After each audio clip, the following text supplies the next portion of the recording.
Remember the railroad camps? 30 stews simmered in tin cans between 1929 and 1939, meals that cost nothing but kept 12 million desperate men alive. Who wants seconds of the stew? Me! Grandma, it's delicious. These weren't recipes.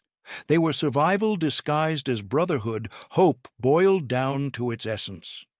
Today, we've forgotten what railroad hobos knew by necessity. Number 14 will show you why they called it the philosopher's meal. We're preserving them all now.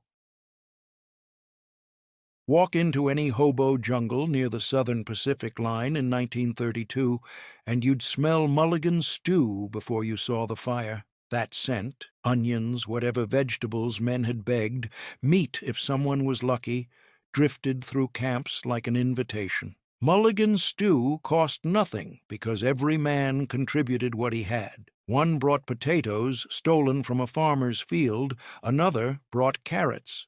A third brought a bone with meat scraps. Everything went into a number 10 tin can. That 10-pound can could feed 20 men when filled with water and donations. But here's what made mulligan miraculous for railroad hobos. It was democratic. Rich hobo or poor hobo didn't exist. Every man contributed equally or he didn't eat. That shared labor created conversation, created connection, created bonds that prevented isolation. Stone soup sounds like fairy tale. It's not. Railroad hobos actually made soup from stones, and it kept them alive. Not because stones are edible, they're not, but because the ritual created community magic that transformed nothing into something. A hobo would arrive at new jungle carrying a smooth stone. He'd make theater of setting up fire, filling his tin can with stream water, carefully placing the stone in water. Other men gathered, curious. He'd taste the water, make thoughtful face, announce, "This stone makes excellent soup, but it would be better with an onion." Someone would produce an onion. The stone soup maker would add it ceremoniously, praising its contribution. He'd taste again. Delicious, though a potato would make it perfect. This continued until the tin can contained actual soup. The stone contributed nothing, but it created social mechanism that allowed men to contribute without admitting they needed help. The psychology was sophisticated. Men too proud to accept charity would contribute to stone soup because they were helping make magical soup, not accepting handouts. Dandelion green stew sounds like hippie food. It's not. Railroad hobos were making it in the 1890s, perfecting it in the 1930s, teaching Depression America that weeds could be food, good food, that prevented diseases wealthy people got when they couldn't afford vegetables. Dandelions cost nothing. They grew everywhere. Vacant lots, railroad rights-of-way, parks. Hobos gathered them in early morning before sun made them bitter. Preparation required knowledge. You couldn't just throw raw dandelions into boiling water. They needed washing multiple times to remove dirt. Then they'd be chopped and added to the stew pot with whatever else existed. But dandelion green stew prevented scurvy. Water gravy. Stew is exactly what it sounds like. Gravy made from water thickened with flour, poured over whatever scraps a man could find. This wasn't cooking. This was illusion. The illusion that watery soup was substantial meal. The base required only water, flour, and salt. A hobo would heat water in his tin can until it simmered. He'd sprinkle flour slowly into water, stirring constantly with a stick to prevent lumps. Adding salt made it marginally palatable. Water gravy became stew when other ingredients appeared. Hobo hash was anything and everything thrown into one tin can and fried until it became food. No recipe, no rules. Just heat, whatever ingredients existed, and desperate hope that cooking them together would create something edible. The base technique required fat, lard, bacon grease, any oil that could be obtained. The fat heated in tin can until it shimmered. Then ingredients added: potatoes, onions, meat scraps, stale bread, leftover vegetables, whatever existed. One innovation improved hobo hash dramatically. Ketchup. Ketchup became prized commodity in hobo jungles, traded and shared like currency. 5 stews down, and you're seeing the foundation. These weren't random meals, they were strategic survival built on principles. Mulligan's stew taught cooperation, contribution created community. Stone soup taught psychology, ritual generated real results. Dandelion greens taught nutrition from waste, weeds prevented disease. Water gravy taught transformation. Heat and flour created substance from nothing. Hobo hash taught flexibility. Anything could become food with heat and technique, but foundation only works when you understand what comes next. The next 5 stews reveal how men stretched resources, how one ingredient did 3 jobs, how nothing was ever truly wasted. Bacon grease soup is what happened when a hobo had no bacon, just the grease left behind. That precious fat, saved in small tin can, could be stretched into soup that provided calories, flavor, and psychological comfort of eating something that tasted like meat, even though it contained none. Preparation was simple. A spoonful of bacon grease heated in tin can until melted. Water added gradually, creating cloudy emulsion. Salt seasoned it. If lucky, stale bread torn into pieces soaked in fatty broth. Even without bread, bacon grease soup was food. Fat content made bacon grease soup remarkably filling. Fat provides 9 calories per gram compared to 4 for protein or carbohydrates. That caloric density meant small amount delivered substantial energy. Men drinking bacon grease soup could work harder, walk farther, think more clearly. Acquisition of bacon grease required strategy. Some hobos waited behind restaurants near closing time, asking cooks for fryer grease. Some cooks shared, recognizing fellow working men who'd fallen hard. Others refused because grease itself had resale value. Wild onions grew everywhere. Railroad embankments, vacant lots, anywhere soil existed. Railroad hobos learned to recognize wild onions by distinctive smell, digging them up with sticks or bare hands, transforming free weeds into ingredients for stew that had flavor and substance. Identification required knowledge that hobos taught each other. Wild onions looked similar to toxic plants. The difference was smell. Crush the leaves, and wild onions smelled like onions. Poisonous lookalikes smelled wrong or didn't smell at all. That olfactory test prevented accidental poisoning. Preparation involved scrubbing wild onions to remove dirt, trimming away roots and wilted tops, then chopping roughly with pocket knives or sharp rocks. Those chopped onions would be added to water in tin can, boiled until soft, creating broth that had genuine flavor. Nutritional contribution exceeded caloric content. Onions contain vitamin C, preventing scurvy. They contain sulfur compounds, supporting immune function. Men eating regular wild onion stew maintained better health. Potato peel stew emerged from watching potatoes get wasted. Restaurants peeled potatoes, discarding peels in garbage bins. Hobos understood those peels contained nutrients, calories, and possibility of survival. So they'd ask cooks for permission to take peels or scavenge them from trash after dark, transforming garbage into food. Nutritional value of potato peels exceeded what most realized. The peel contains fiber, iron, potassium, and vitamin C in concentrations higher than potato flesh. Men eating potato peel stew absorbed nutrients that prevented deficiency diseases. Preparation required meticulous washing. Restaurant potato peels might have dirt, pesticide residue, or rot. Bread and water stew sounds like prison food because it was, not just in prisons, but in the prison of poverty that held 12 million American men. Stale bread torn into chunks and soaked in hot water, creating mush that could be eaten with spoon. Bread came from bakeries that would give hobos day-old loaves they couldn't sell. That bread was hard, stale, sometimes moldy in spots. Hobos would cut away moldy sections, keeping what remained.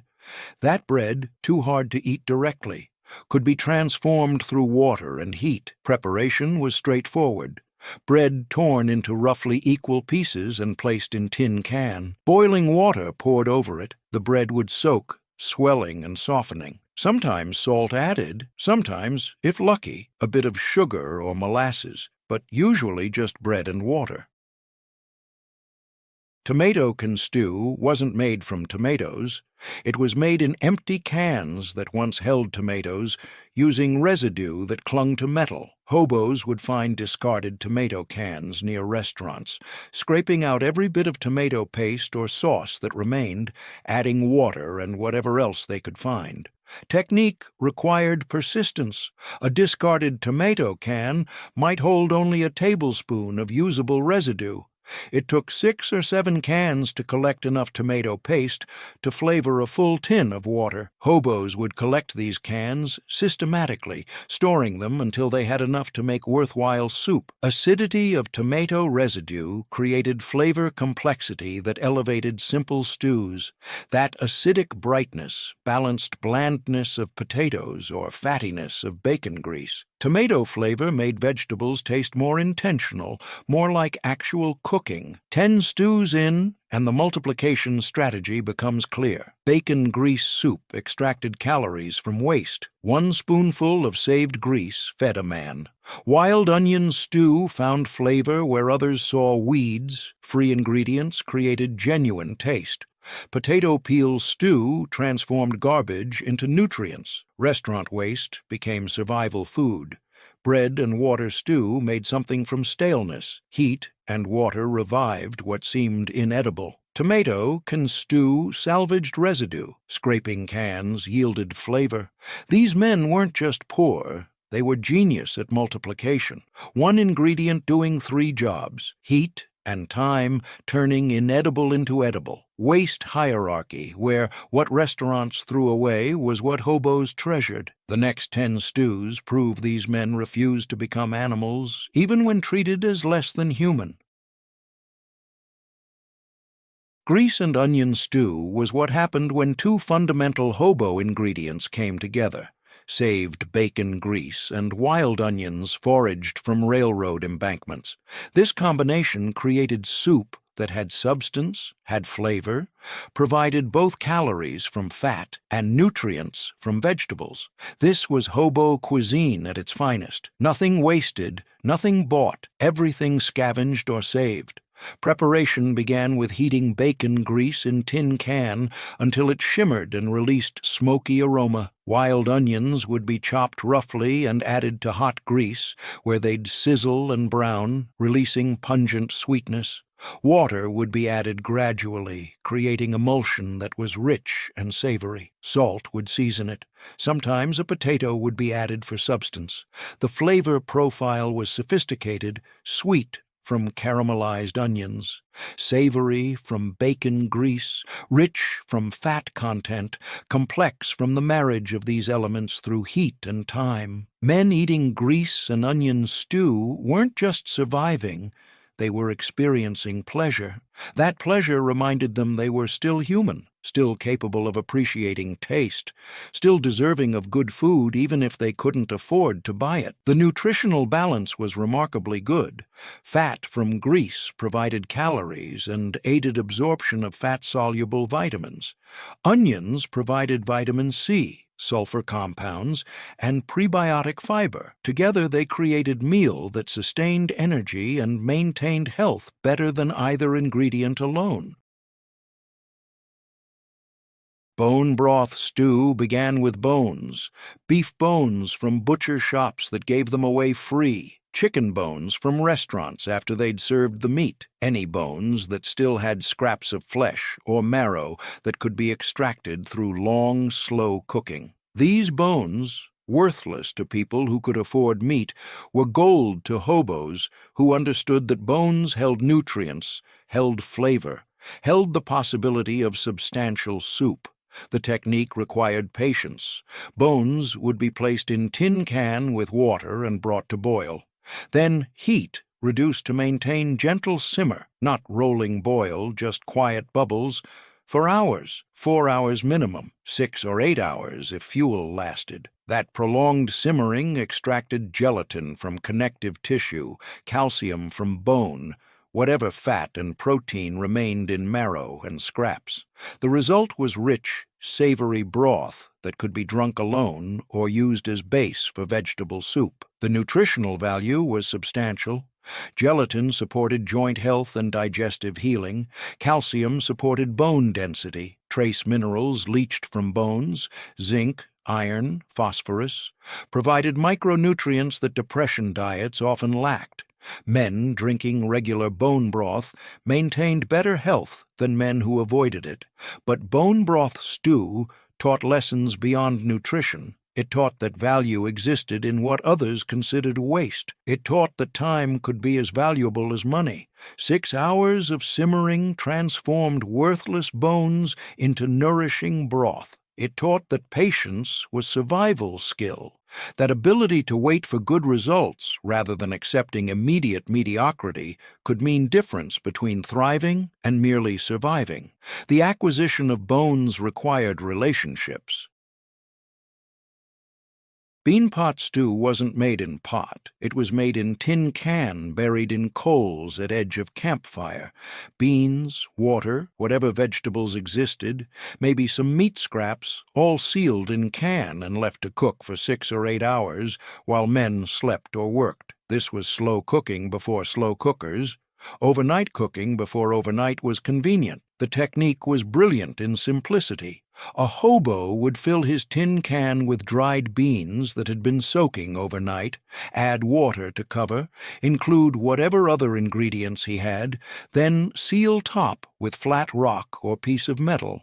The can would be buried in hot coals at fire's edge, positioned so it received steady heat without burning. Hours later, can retrieved, seal removed, and inside would be perfectly cooked beans, tender, flavorful, requiring no attention during cooking. The cost was minimal. Dried beans were cheap when purchased, free when begged from farms or charity kitchens. Water was always free. Fuel was whatever wood could be gathered. The only real cost was time, but time was resource hobos had in abundance.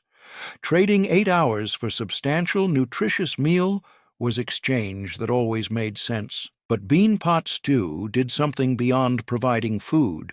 It created anticipation. A man who buried his bean pot in mourning had something to look forward to all day. That forward-looking orientation prevented despair that came from living in eternal present with no future to anticipate. Bean pot stew was meal, yes, but also psychological anchor that made tomorrow matter. The variations were endless. Plain beans and water created simple protein. Railroad spike stew gets its name from the cooking implement, not ingredients. Hobos living along railroad lines would find discarded railroad spikes, heavy metal fasteners that held rails to ties, and use them as cooking implements. A spike thrust through potato could suspend vegetable over fire, but most importantly, spike added to boiling water would release iron that prevented anemia in men whose diets consisted mostly of starches. The technique of iron supplementation through cooking implements wasn't understood scientifically by hobos, but they understood it empirically.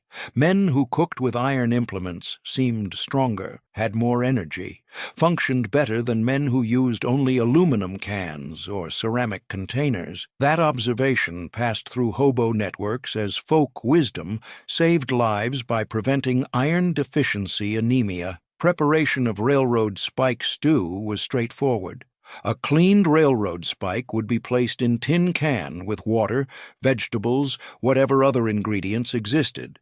The spike would remain in stew during cooking, leaching small amounts of iron into liquid. After cooking, spike would be removed, cleaned, and saved for next time. One spike could last years. But railroad spikes carried symbolic weight beyond practical use. They represented the railroad itself, the industry that had abandoned these men, the trains they rode illegally, the infrastructure they lived alongside. Using railroad spikes for cooking was a small act of appropriation, of taking from system that had failed them. That symbolic defiance provided psychological satisfaction that transcended practical benefits. The acquisition of railroad spikes required scavenging along tracks after dark. Coffee can stew was made in distinctive 1-pound coffee cans that hobos prized above all other containers. These cans had tight-fitting lids, were made of heavier metal than most tin cans, and could be sealed to create primitive pressure cooking. A coffee can was valuable equipment, worth protecting, worth carrying from camp to camp, worth extra weight in bedroll because it made cooking more efficient. The technique leveraged coffee cans' superior construction. Ingredients would be added: vegetables, meat scraps, water, whatever seasonings existed. The lid would be placed on tightly, and sealed, can would be placed directly in hot coals. Trapped steam created pressure that cooked food faster and more thoroughly than open-can boiling.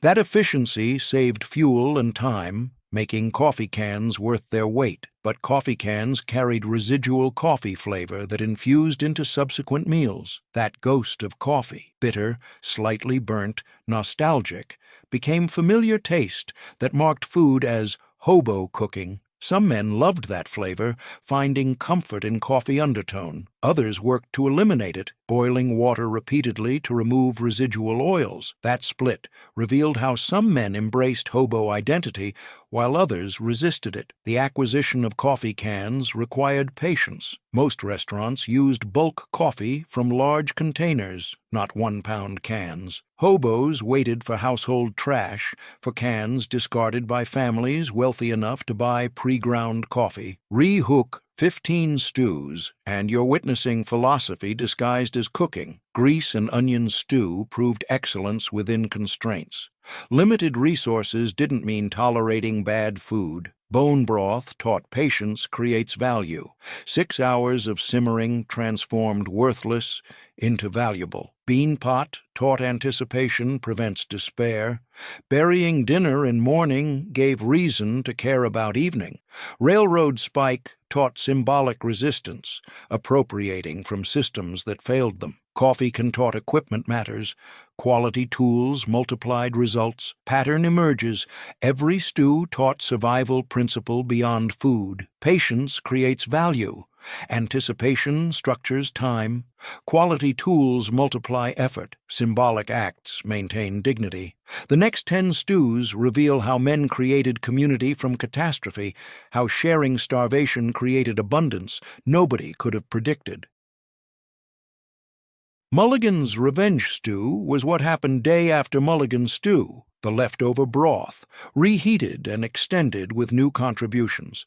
This was efficiency cooking, the understanding that yesterday's soup base could become today's meal with minimal additional ingredients. The name came from hobo humor, Mulligan's revenge, because the stew kept coming back, kept being useful, kept providing value long after original meal ended. The technique demonstrated deep understanding of flavor development.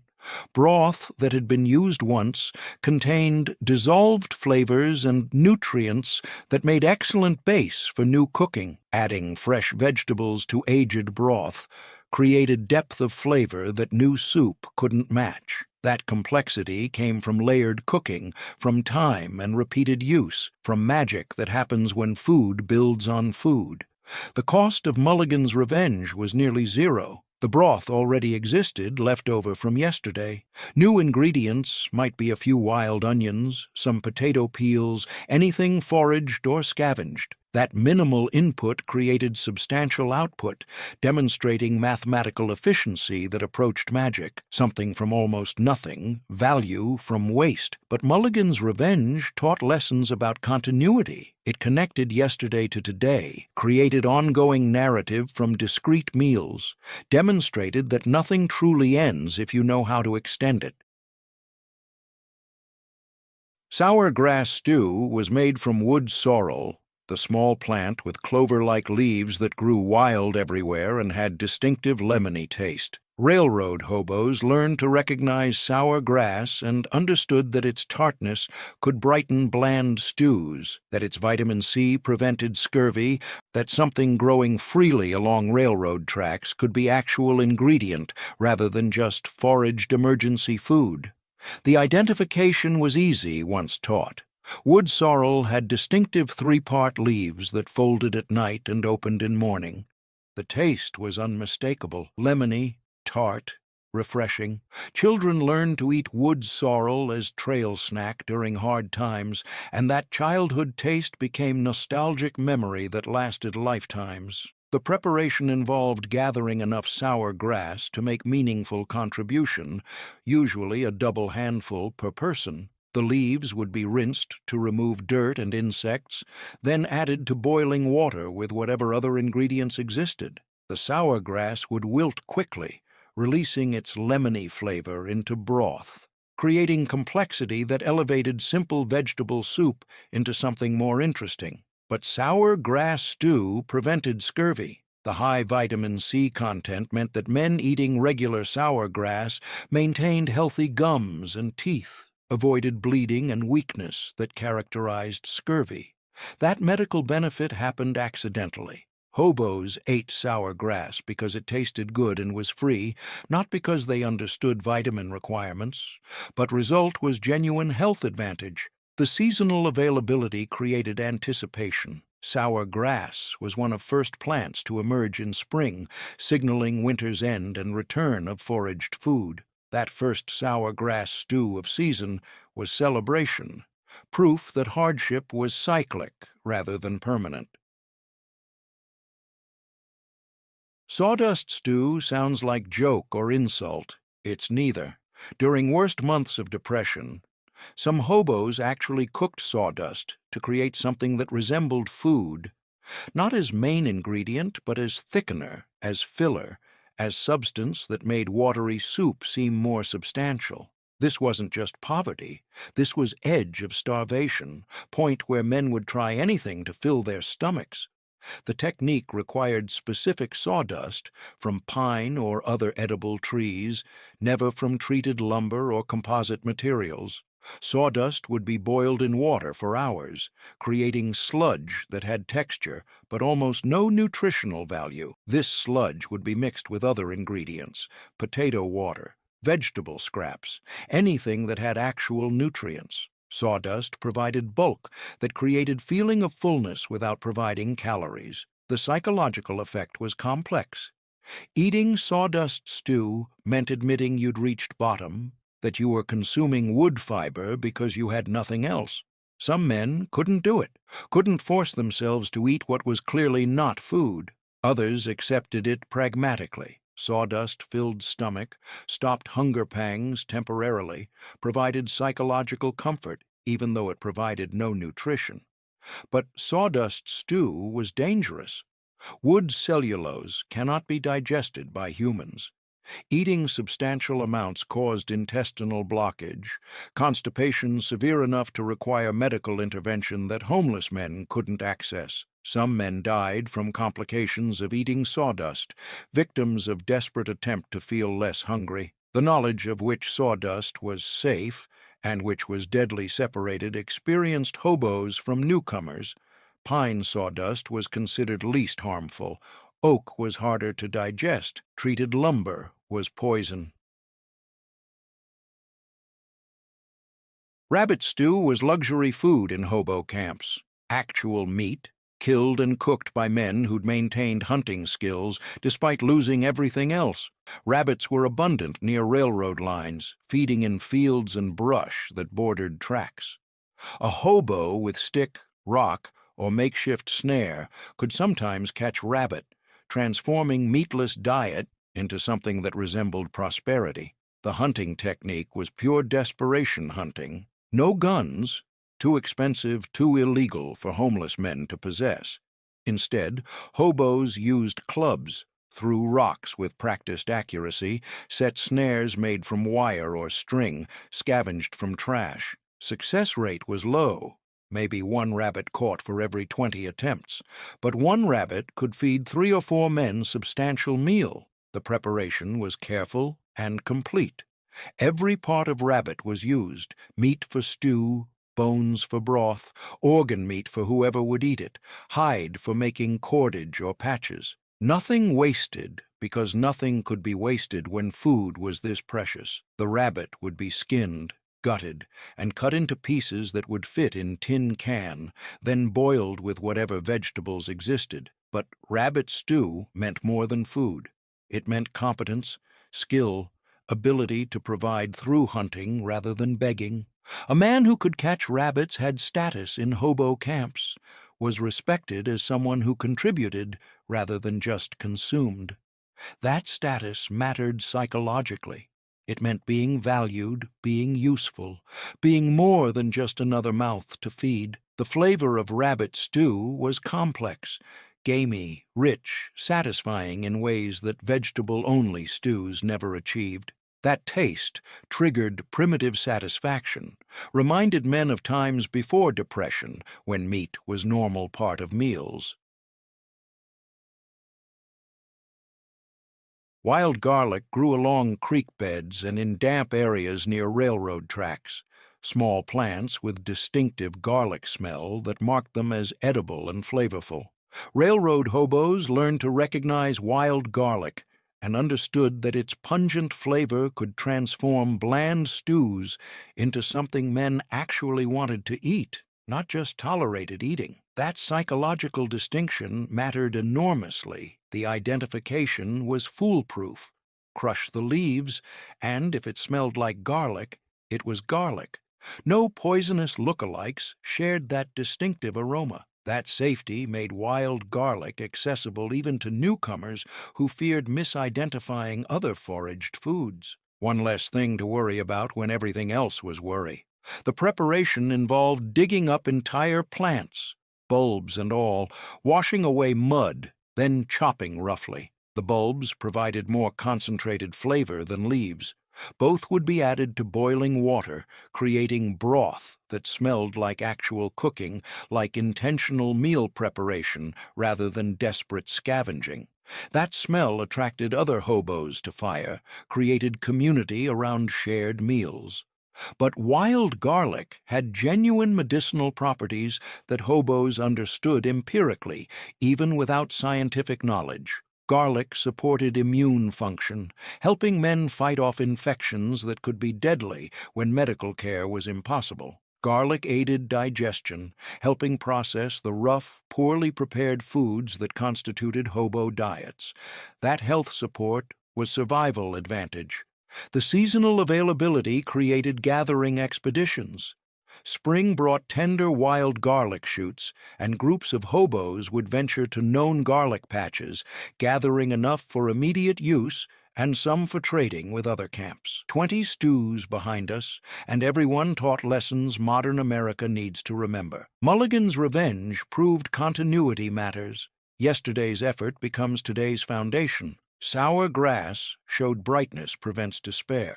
Lemony flavor reminded men life could contain small pleasures. Sawdust revealed the edge, the point where desperation overrides reason, where men ate wood because alternative was eating nothing. Rabbit demonstrated competence creates status. Skill mattered even when money didn't. Wild garlic taught community forms around shared meals. The smell of cooking attracted others to fire. But here's what you need to understand. These 20 stews weren't just survival techniques. They were resistance. Resistance against becoming animals. Resistance against surrendering dignity. Resistance against accepting that poverty meant losing humanity. Every stew was small rebellion, proof that men with nothing could still create something. that cooperation could generate abundance, that knowledge was wealth when money was worthless. The final 10 stews reveal the ultimate resistance, maintaining standards when standards seemed impossible, creating beauty when beauty seemed frivolous, proving that survival required more than just staying alive. Track potato stew was made from ground nuts, wild tubers that grew along railroad tracks and tasted remarkably similar to regular potatoes when cooked. These weren't actual potatoes, but rather wild legumes that produced starchy underground tubers. Railroad hobos learned to recognize groundnut vines and understood that digging beneath them revealed buried treasure, free carbohydrates that could sustain men for days. The identification required teaching. Groundnut vines looked innocuous, just another weed among many. But experienced hobos knew the distinctive leaves, knew the right season for harvesting, knew that one vine could yield a dozen small tubers. That knowledge was currency in hobo camps. Men who knew groundnuts could teach others, creating relationships and obligations that formed the social fabric of camp life. The harvesting was labor-intensive. Groundnuts grew deep, requiring actual digging with sticks or hands to excavate them without breaking the delicate tubers. That physical effort was investment. An hour of digging might yield 2 pounds of groundnuts, but 2 pounds of starchy tubers meant substantial meal, meant calories that sustained energy for days of travel or work-seeking. The mathematics always favored the effort. The preparation involved scrubbing away dirt, then boiling the tubers until tender. Groundnuts had slightly nutty, slightly sweet flavor that was actually pleasant. They could be eaten alone or added to other stews to bulk them up. That versatility made groundnuts valuable beyond their nutritional content. They were social currency, trade goods, gifts that built relationships between men who might otherwise remain isolated. Bark tea stew wasn't technically stew. It was tea made from tree bark that served as base liquid for actual stews. But the bark tea itself was important enough to deserve its place on this list because it provided nutrients, prevented scurvy, and made otherwise plain water into something that felt more substantial, more nourishing, more like actual meal component. The identification of edible bark required knowledge passed through hobo networks. Slippery elm bark was prized. Its inner bark could be stripped and boiled to create mucilaginous tea that soothed digestive problems and provided genuine medicinal benefit. Pine bark contained vitamin C that prevented scurvy. Birch bark made slightly sweet tea that was actually pleasant to drink. That botanical knowledge separated experienced hobos from dangerously ignorant newcomers who might strip poisonous bark and poison themselves trying to make tea. The harvesting needed to be sustainable. Stripping too much bark killed trees, destroying the resource for future use. Experienced hobos taught newcomers to take only what was needed, only from trees that could survive the harvest, only in ways that wouldn't girdle the tree and cause its death. That conservation ethic demonstrated that even desperate men could practice stewardship, could think beyond immediate needs to long-term sustainability, could maintain values about resource management even when personal survival was at stake. The preparation involved boiling bark strips in water for extended periods, sometimes hours, to extract nutrients and flavor. The resulting tea would be brown or amber-colored, slightly bitter but drinkable. That tea would become the liquid base for cooking vegetables, stretching stews, making everything else taste slightly more complex and interesting. The subtle flavors, woodsy, slightly astringent, earthy, became familiar to men who drank bark tea regularly, became taste of survival itself. But bark tea stew represented ultimate foraging, eating trees when nothing else was available. That level of desperation should have broken men, should have destroyed their sense of themselves as civilized beings capable of normal human behavior. But somehow the ritual of harvesting bark carefully, boiling it properly, using it intentionally in cooking, maintained the illusion of normalcy. Men weren't eating trees. They were making herbal tea. That reframing preserved sanity when circumstances conspired to destroy it. One hobo became expert in bark identification and medicinal uses, becoming unofficial camp doctor who prescribed different barks for different ailments. His knowledge saved lives, prevented disease, maintained camp health when conventional medicine was impossible. That role gave him status and purpose that sustained his own mental health while helping others. He understood that slippery elm soothed upset stomachs, that willow bark reduced fever, that cherry bark helped coughs. That pharmaceutical knowledge, learned from Native American traditions and frontier medicine, gave him value in community that had little else to offer. Today, survivalist books teach bark tea as emergency food, framing it as outdoor skill for camping enthusiasts. We've forgotten that men weren't learning bark tea for fun. They were learning it because the alternative was starvation or disease, because desperate times demanded desperate knowledge, because trees were the food of last resort when every other food source had been exhausted.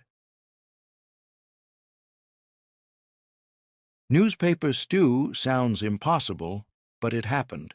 In 1933, during the Great Depression's darkest months, some hobos boiled newspapers in water, creating a gray, tasteless pulp that filled their stomachs when no real food remained. It wasn't nourishment, it was survival through illusion. They tore newspapers into strips, boiled them until soft, sometimes adding salt or scraps if available.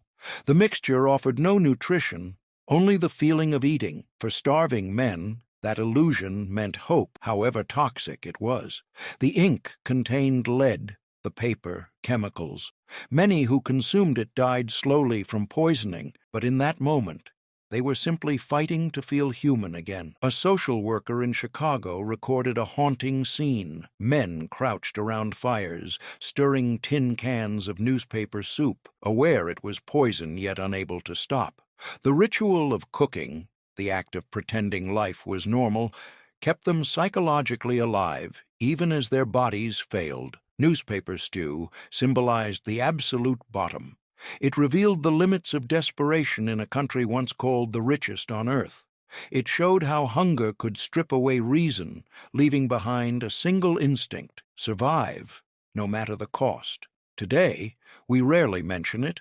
It's too uncomfortable, too real, a reminder that American prosperity is fragile and that dignity can vanish overnight. But remembering matters. Those men deserve to be remembered not with shame, but with respect, for their will to live, their refusal to surrender, and their proof that even in despair, humanity clings to its rituals.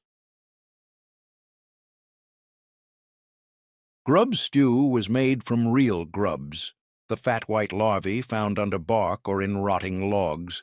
To starving hobos, it wasn't revolting, it was survival. Grubs meant protein, calories, and life when no other meat existed. Collecting them required skill. Some species were toxic, others safe and rich in nutrients.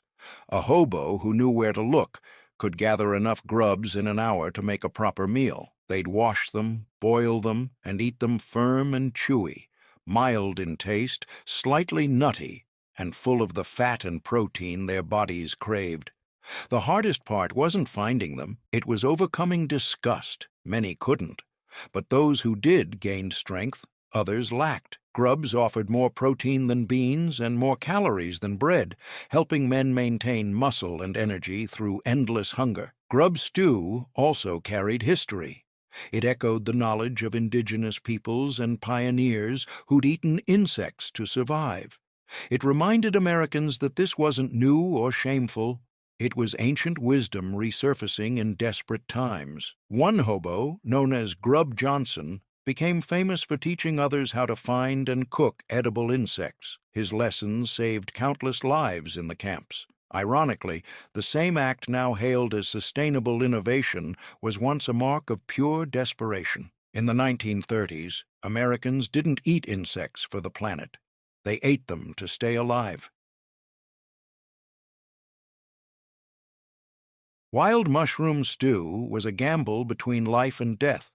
To hungry hobos, mushrooms offered rare flavor and nutrients, but only if they picked the right ones. One mistake meant agony and slow poisoning. Some learned mushroom identification from farmers, Native Americans, or books they'd read before losing everything. These men became experts, able to spot tiny differences, gill shapes, spore color, habitat clues that meant survival. Others guessed wrong and died horribly, their bodies failing over days while their campmates watched, helpless. Mushroom season came in spring and fall. Experienced hobos revisited known patches, collecting safe species and teaching others who proved careful and attentive. Foraging was serious business. Casual curiosity could be fatal. Before cooking, every mushroom was inspected again, then sliced, boiled, and stirred into stew that filled camps with earthy aroma and rare excitement. To eat wild mushrooms was an act of courage and calculation. Men knew the risk but accepted it because starvation, weakness, and deficiency diseases were slower killers. For a fleeting moment, flavor and warmth outweighed fear. In Oregon, one hobo, a former biology teacher, became legendary for saving lives through his mushroom knowledge. When he died in 1938, hobos honored him by cooking wild mushroom stew, knowing his lessons had kept them alive. Today, mushroom foraging is a luxury hobby, but for the men of the Depression, it was survival, risking death for nourishment, taking chances because hunger didn't allow hesitation. 25 stews behind us, and we've moved from survival to philosophy. Track potato taught that wealth hides beneath surfaces. Patient digging revealed resources others missed. Bark tea proved trees themselves could sustain life, the ultimate expression of everything is food if you know how to use it. Newspaper stew showed the absolute bottom, men eating poison because the alternative was admitting defeat. Grub stew demonstrated that protein takes many forms. Overcoming disgust was survival skill. Wild mushroom revealed that knowledge was literally life or death. Expertise separated survivors from casualties. These final 5 stews aren't about surviving anymore. They're about how men maintained humanity when becoming animals would have been easier, how they created beauty when beauty seemed pointless, how they proved that dignity wasn't luxury but necessity. Celebration stew was born from joy, not hunger. When a hobo found work, a friend returned with money, or a birthday came around, they cooked to remember they were still alive, still human. It wasn't about ingredients, it was about intention. Sometimes someone bought a can of real meat, others pooled scraps or shared salt and hot sauce. Fires were tended carefully, seasoning adjusted, every step done with care. For one night, eating became dining. Men gathered together, shared fair portions, and took time to taste. That act itself, slowing down, savoring, acknowledging, was rebellion against despair. In Texas, one camp made celebration stew every Sunday just for surviving the week. The ritual gave structure to men whose lives had none. It reminded them that making it to another Sunday was a victory worth marking. These men showed that survival alone isn't enough. Celebration is what makes life human. Today, we chase luxury meals and forget that the simplest stew, shared with gratitude, carries more meaning than any feast. Memory stew was an attempt to recreate a dish from before. A mother's recipe, a wife's cooking, a meal from better times. This was nostalgia made edible, the effort to taste past through present ingredients, to connect to who they'd been before poverty destroyed their lives. Memory stew rarely tasted right. The ingredients were wrong, the tools inadequate, the technique forgotten, but making it mattered more than how it tasted. The recipes came from memory, from recalling how mother had made pot roast or how wife had made chicken soup. The hobos would do their best with substitutions: wild onions for domestic onions, foraged mushrooms for store-bought, rabbit for chicken. The results were approximations at best, poor imitations of what they remembered. But the act of trying to recreate those tastes was itself meaningful. Today, we cook comfort food when we're stressed, make our parents' recipes when we miss them. We've forgotten that memory stew represented desperate attempt to maintain psychological continuity during catastrophic life changes, that the cooking itself was more important than the eating, that preserving identity required active effort when everything conspired to destroy who you'd been. Teaching stew was how experienced hobos passed knowledge to newcomers using cooking as classroom. An older hobo would announce he was making teaching stew and invite newcomers to help. As they cooked together, he'd teach plant identification, cooking techniques, survival strategies, camp etiquette. The stew itself was often mediocre. That wasn't the point. The point was knowledge transfer disguised as meal preparation. The social dynamics created obligation and connection. A newcomer who learned from teaching stew owed debt to the teacher, though that debt was usually paid forward rather than paid back. The newcomer would eventually teach his own teaching stew to future newcomers, perpetuating the knowledge transfer system. That generational teaching preserved survival knowledge across the years when men cycled through camps. But teaching stew demonstrated that communities survive through knowledge transfer, that expertise must be shared to have value. That survival of the community requires investing in the survival of individuals who might otherwise perish from ignorance. The hobos making teaching stew understood that helping newcomers survive made the whole camp safer, made social networks stronger, made everyone's survival more likely. One hobo in Pennsylvania made teaching stew every week for 4 years, teaching hundreds of men the basics of survival. He estimated he'd personally taught maybe 300 hobos, and those men had taught others, creating network of knowledge that probably kept thousands alive. When he finally left the road in 1937, the camp held ceremony acknowledging his contribution, understanding that his teaching had saved more lives than anyone could count. Today, we watch cooking videos online, learning techniques from chefs we'll never meet. We've forgotten that teaching stew represented community-based education that happened because people cared whether strangers lived or died, that knowledge was shared freely because everyone understood that helping others helped everyone, that survival required cooperation, not competition. Sunrise stew was made at dawn, cooking while others slept, greeting the morning with hot food and the belief that this day might be better than yesterday. This was optimism expressed through cooking, the daily ritual that maintained hope even when hope seemed irrational. The preparation began in darkness. A hobo would wake before dawn, restart the fire from embers, begin cooking while others still slept. The smell of cooking food would wake other men gradually, pulling them from sleep to consciousness, offering hot food as first experience of the new day. That kindness, making breakfast for others without being asked, created bonds that sustained camp communities. The ingredients were whatever existed, usually leftovers from previous day combined with fresh foraged additions. But sunrise stew tasted different than the same ingredients would taste at lunch or dinner. Something about eating hot food at dawn, about starting the day with full stomach, about the possibility that today might bring work or luck or change. That combination made sunrise stew taste like hope. The eating was often quiet.